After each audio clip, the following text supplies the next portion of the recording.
హృదయ శుద్ధి గలవారు ధన్యులు. ఏ శుద్ధి అంట? హృదయ శుద్ధి. ఉదయం లేచినప్పటి నుంచి మనం అనేకమైన శుద్ధులు చేస్తూ ఉంటాం. చేస్తుంటాం జీవయ్య. ఏం చేస్తాం చెప్పండి? ఉదయం లేకనే ముఖాన్ని శుద్ధి చేస్తాం, ముఖాన్ని కడగతాం. ఎందుకు కడతాం? మనకు పట్టినటువంటి నిద్రమత్తు పోవాలి. నీ హృదయాన్ని శుభ్రం చేసుకుంటున్నావా?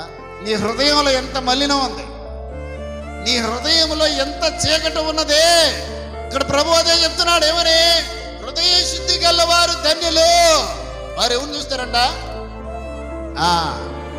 నీ హృదయంలో శుద్ధి లేకుండా, నీ హృదయాన్ని శుభ్రం చేసుకోకుండా, పాపం పెట్టుకొని, దురలవాట్లు పెట్టుకొని, చెడు ఆలోచనలు పెట్టుకొని, చెడు తలంపులు పెట్టుకొని, చెడు ఊహలు పెట్టుకొని, దురలవాట్లు పెట్టుకొని, వ్యసనాలు పెట్టుకొని, సమస్తము నీలో పెట్టుకొని దేవుని రాజ్యానికి నువ్వు పోవాలంటే అసంభవం.